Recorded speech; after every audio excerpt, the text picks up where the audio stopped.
All right. Can I have one friend tell me what we learned from Aladdin Part 2? Does anybody remember? Angel?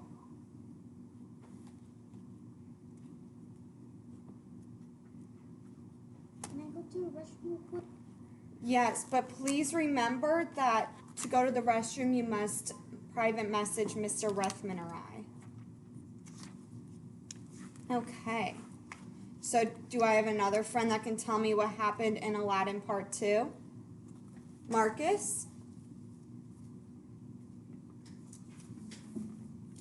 So basically in Aladdin Part 2, I think he rubbed the lamp and then he said he made one of his wishes to get out of the cave, and then he came to his mom for food, and then he did the king's wish, which was to get summon 40 knights, and then he wanted to marry the prince, and then he had a box of these gems for the wedding. Yeah. Marcus just explained every wish that Aladdin had when he rubbed the genie lamp. So Aladdin wished for food to get out of the cave, the gems to be sent to the kingdom, and for the wedding. Viraj, do you remember anything about Aladdin Part 2? Oh. We read Part 1. Oh, okay. So you weren't here when we read Part 2. So Marcus just explained kind of what exactly happened in Part 2. So really, the chapter was about Aladdin's wishes. And what Marcus said was Aladdin's wishes were to get out of the cave. Do you remember him being in the cave because of the magician? He got out of the cave. Then he went home and he rubbed the lamp. And the genie came out and the mom asked for food. Then they went to a market and found Sultan, and then got to see Sultan's daughter, and then wished for the marriage and all of that. So we're going to now start Aladdin and the Wonderful Lamp Part 3. So let me share my screen. That is going to be on page 21 in your student reader.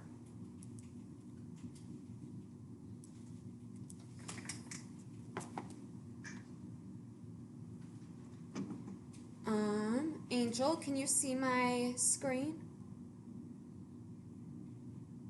Angel? Can you see my screen? Do you see the Aladdin Wonderful Lamp? No. No? Yes, you can, Angel? Now I can. Okay. As long as you can hear me and you're following along, that's all that I can ask for, okay? All right.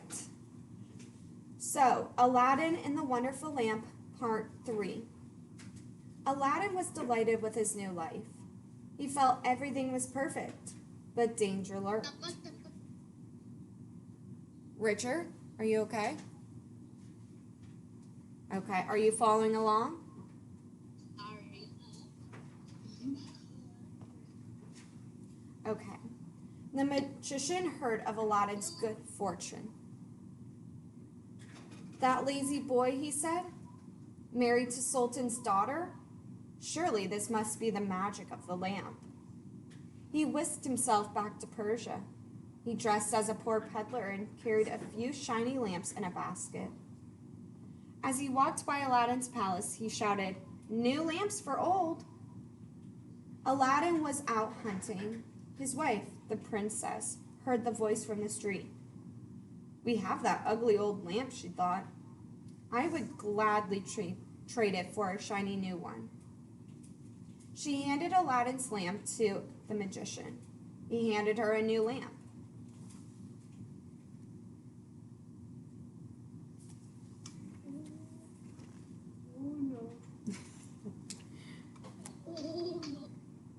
All right, flip the page. The magician hurried away, and later that day he rubbed the lamp. The genie appeared. Take Aladdin's palace and all it contains, commanded the magician. Set it down in my home of North Africa. I hear and I obey, said the genie of the lamp. Does everybody have their whiteboards next to them? Can we pull out our whiteboards and a marker, please?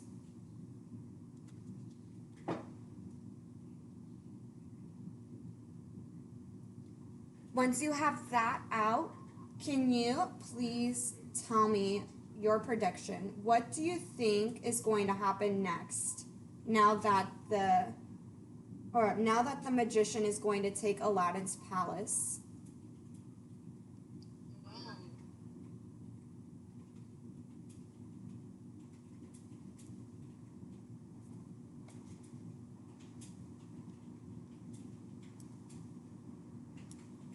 Once you have your prediction written down, can you please show me? So what is going to happen next, do you think, now that the magician has taken Aladdin's palace? He will take over the... Riker, can you unmute yourself and share the last part of your sentence? Princess, he will take over the world. He will take over the world? Oh my gosh. Woo! All right. We're going to see Aladdin. Good job. We'll give us another few seconds to get that written down and show me. Keone. See. Oh. He's going to make some wishes. Yes.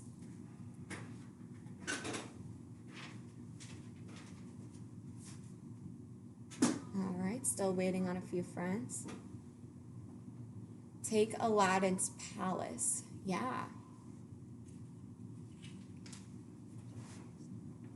He said, I think that the genie is not going to take it away.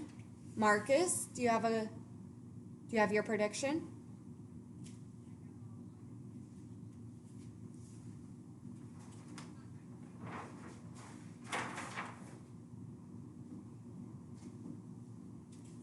Oh, banish Aladdin is what Natalia said.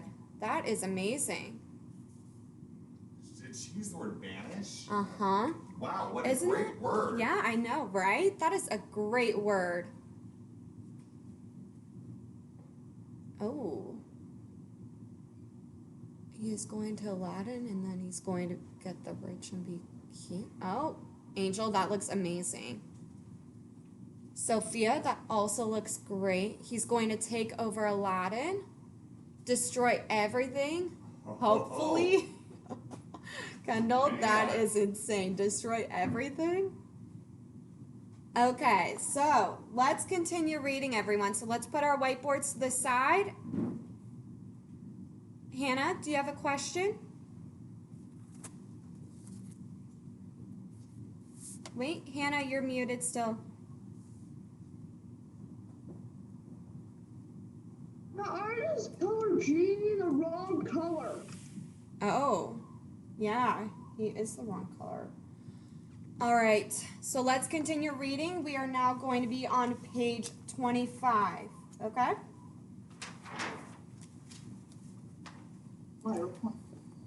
All right.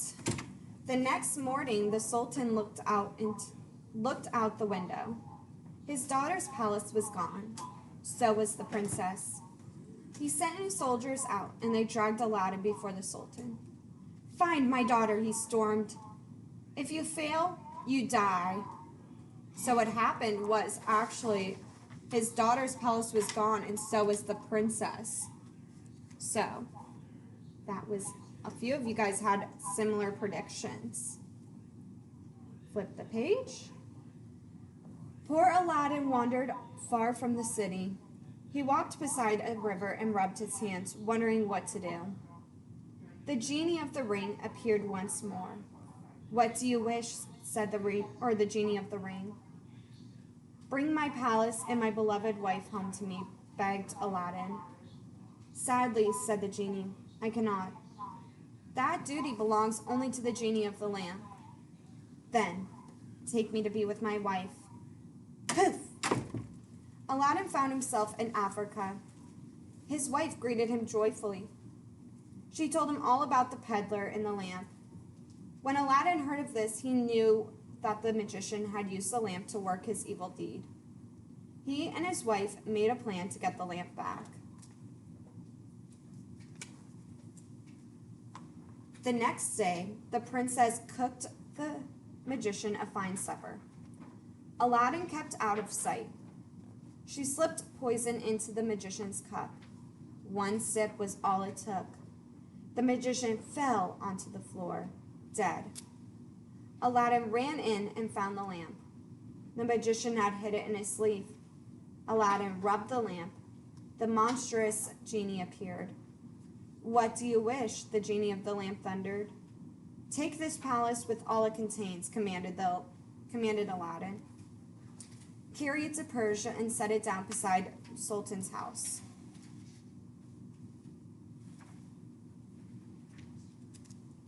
I hear and I obey, replied the genie of the lamp.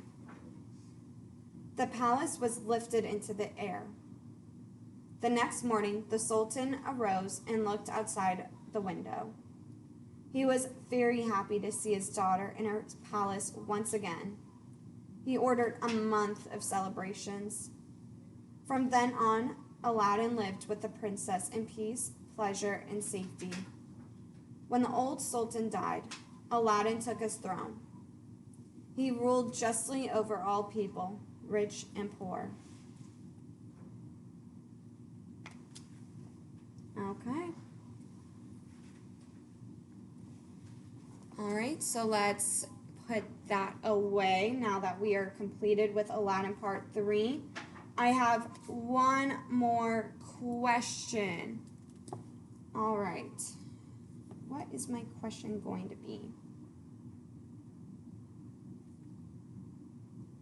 Do you think that you've seen a lot of differences within the Sultan from first meeting him to now him being happy that Aladdin was back?